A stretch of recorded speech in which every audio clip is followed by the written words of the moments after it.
Alright, here we are on the Zibo 737-800, and today's tutorial I'm going to be going over the cold and dark all the way to the taxi. Next tutorial will be over the taxi, takeoff, and cruise. And the last tutorial, or part 3, will be descent and the different types of approaches you can do in this add-on. Alright, to get started with this tutorial, you can first turn on the battery, and for like any other plane, you're going to need yourself a checklist. Now, I have a pretty good one on the forums, I'll be a link in the description. So, instead of writing down in a notebook you have for each one of my instructions, you can just reference to the checklist.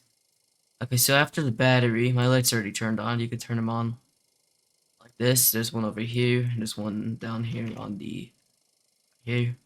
And there's two right here also. So we're gonna go into ground servers and connect that GPU and a set of chocks, and we're gonna turn on the ground power.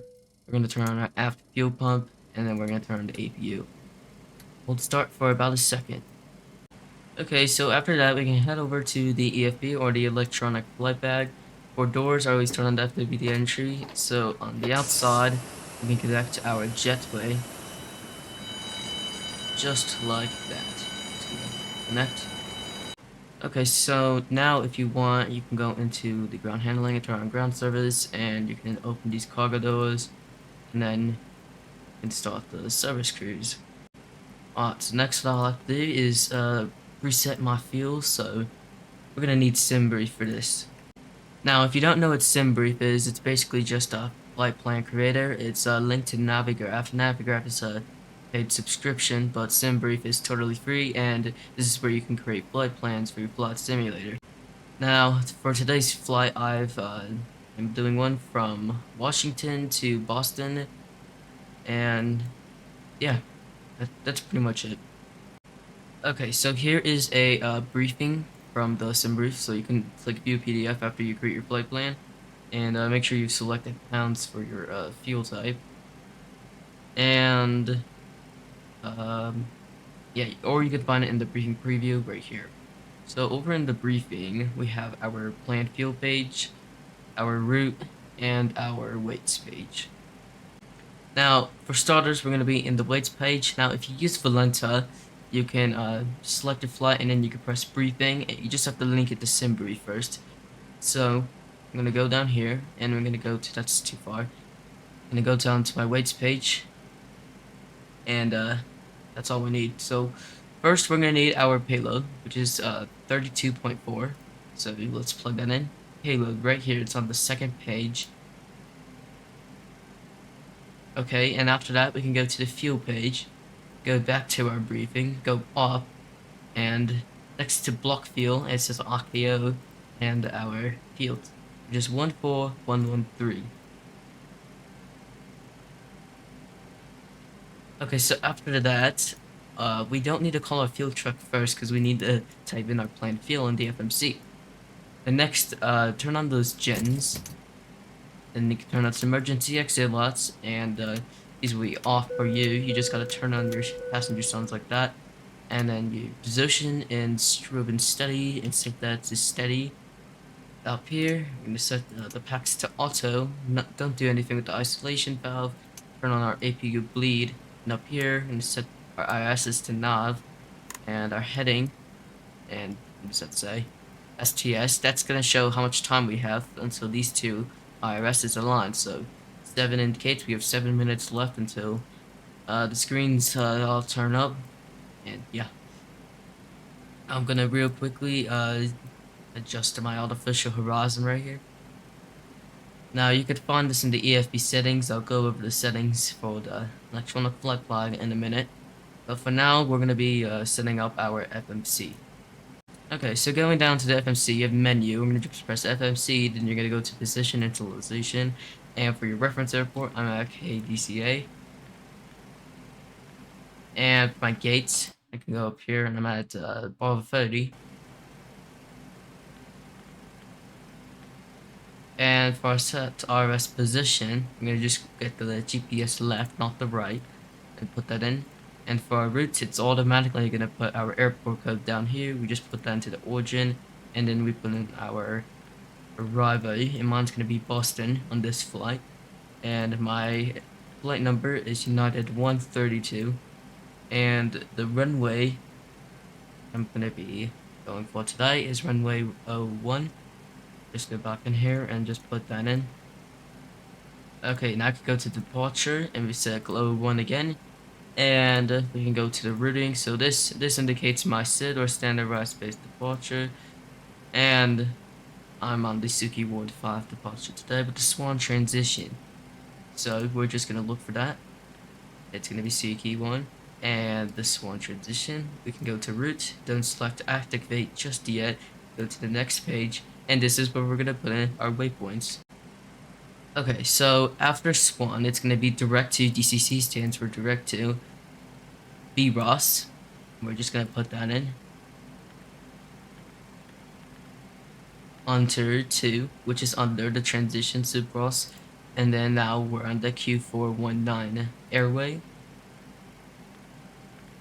Now, instead of putting this on the right side, if you try to do that, you'll see not in database because this is a waypoint, this is an airway, so this belongs on the VIA. And then after that is going to be JFK. So we could just put that right across from here. Don't put it down here or else you're going to get a disconnectivity. You're just going to put it right here. Okay, and since there's no direct 2 anymore, we don't need to do anything else. Next waypoint, or not a waypoint, is our star, so it's going to be Robot 3 into Boston. So instead of putting Robot 3 right here, it probably wouldn't work. Or we will just get a couple waypoints. We're going to go back to departure and arrival, and we're going to put an arrival. And then we're going to go back to routing, and we have KBoss 04 rot. So we're going to look for ILS 04 rot, and Robot 3, and the JFK transition. And we don't need to select anything here. We can just go to routes and just activate and execute. Execute means it just publishes anything you put into Scratchpad, which is put into an example of the route. So execute just publishes that and makes it finalized. And on the routes or our legs page, which shows all the waypoints together, which is the legs. So we go down the list, we probably run into a vector, and here we go, a vector right here. Now these are used online on the network if you fly on VATSIM, or this is also used in real life too. It's basically just it's a shortcut to another waypoint. That makes sense. So I'm gonna get rid of it since I'm not flying on VATSIM. I don't need it. So I'm just gonna grab the waypoint below it and bring it up like I just did. And this is it for the legs page. So next up we need to put in our weights. So we can go back to route and then we can go to perf init. And in here is we can put in our plan fuel, cruise altitude, cost index, and reserves. So we're gonna go up to the EFB. Wait, no, we're not gonna go up to the EFB. Ignore that. We're gonna go to our briefing and we're gonna look for our plan fuel so we can go down. Oh, there's 2 ways to do this. You can either grab your block fuel and round it to the 10th, not the 10th place. Just round it, so it's gonna be 14.1. Since this number is not bigger than 5, it's just gonna be 14.1. And if we go down, it'll automatically do the rounding for us on the weights page. It'll just be 14.1. So go over to here and plan fuel, 14.1. And for our ZFW or zero fuel weight, it's going to be 127.5. And for reserves, we can go up here because they're not going to be in the weights page. They're going to be infinite risk plus alternate. It's going to be 6775.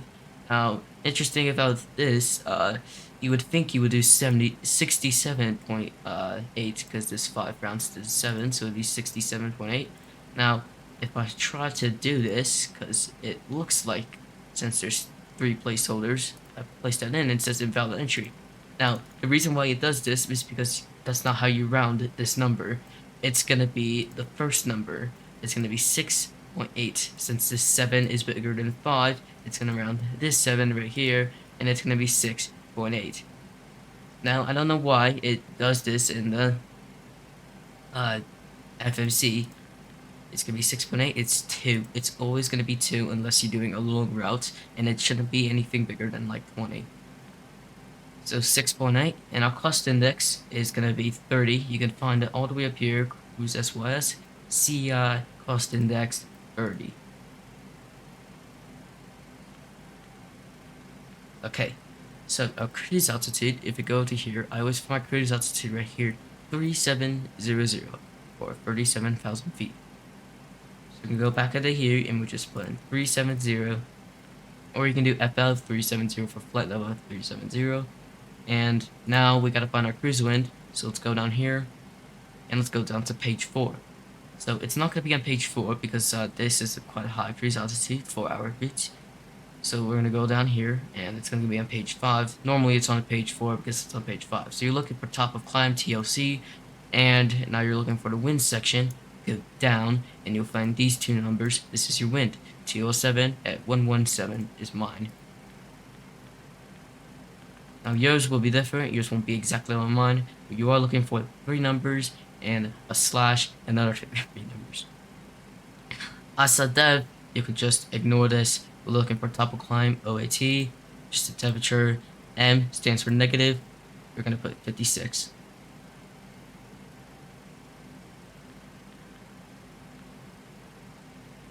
Okay, now let's say there wasn't an M.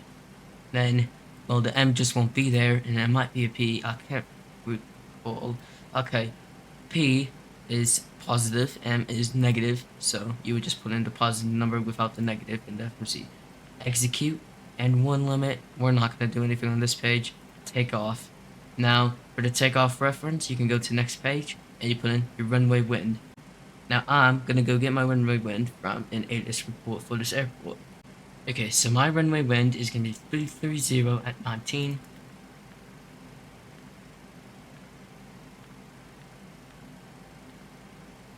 You can ignore the slope because you got to do like a mathematical equation to find that. Next page, flaps. We're going to do standard 5, and we're going to put in the V speeds. V2 is 146, and just press the CG once and you get that. So next, we gotta set our autopilot panel.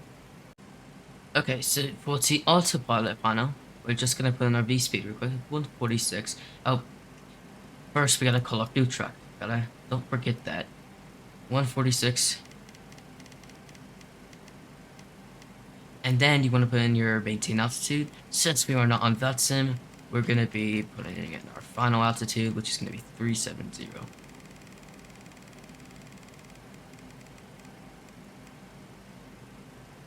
Okay, so now we can go up to overhead. We can turn on our yaw damper and our window heats. And now we can go down here and set our cruise, just 370. And the altitude for Boston today is 13. So we're just going to put in 50 because it's the lowest number we can go. Now, our IRSs have successfully aligned. So now we're going to turn on our flight director. We're going to VNAV, and we're going to VNAV. LNAV and VNAV. And some people like to do this after takeoff. I like to do it before takeoff to make sure I don't forget it. Now this is on my checklist too. Okay, so after that, we're pretty much done with the entire cockpit. So, if you want to stop service cruise, you can, and you can just call the first flight leg. Now, I don't know why my service cruise hadn't started it. It's because it's completed. Close these cargo doors, and make it in, load it onto the passengers. Okay, so if you want to skip this part of the video, you can, straight to the engine start. But first, before I get to that, I'm going to be explaining, like, all of the AFB. So again, if you want to get started with the engines and all that, skip to wherever that part in the video will be. Alright, so EFB. Configuration and settings and features. So this whole panel is pretty fun to configure with. Starting off with displays and variants, winglets. My winglets are split right now, but if you just want none, you can. We can go with none. I don't really like that. We can go with blended, which is just them pointed up. I'm gonna be going with split. Okay. So in systems, there's the HUD for Captain. Now there's an updated one. I'm using an old one because I haven't updated my Zibo in a really long time. So before the update, I wouldn't recommend using this. Now with the new update, this is a pretty cool feature. So no, it's off. None. It's on, of course. Now all this fun stuff, I haven't really tried to configure with like that cam. That's a That's a pretty cool one too. Oh, here we go. Analog steam gauges. So this is the regular one that you're loading with the Zibo. Now, I don't like this at all, and I like to use the fun one. And this is the fun one right here. And after that, and this is the Collins versus Honeywell. This is Honeywell. If you prefer this, then you can go with it. Personally, I don't prefer it. It looks a little weird to me. So I like to use Collins. It just looks cleaner and slicker. Now this, I don't. You may like it, but I don't really like it at all. Fuel cut off, you can turn this to switches if you really want to. And parking brake will now turn into this look. I personally prefer levers. It just looks a little better to me. So out of this stage, I haven't really tried out any of this other stuff. I don't like to mess too much with my Zibo. On hardware, for nose wheel access, let's say you're using a stick, I'm using a stick, so this is how I move my rotors, by twisting the stick. Now, when you first get the Zibo, you're turning the plane might be really slow, incredibly slow, so you just have to turn this from roll to yaw, or on to yaw. I forgot the very good one. A/T engage lock throttle. If you have a TCA Airbus or a Boeing, I strongly, highly suggest you keep this on lock, because whenever I'm flying with autopilot on, the throttles will split. If I can, I'll detach. There we go. It'll split like this, and this is just it. I was horrible flying this airplane when I didn't know that this feature existed. So make sure you turn that on when your A/T or autopilot is armed. So what can I get for that? General config, this is where you would change, if like flying an air up from pounds to kilograms. Same with this one too. Now, this would be like on start to show the yoke or hide the yoke. And that goes for medium barrel. Door turn around, okay. And yeah. Alright.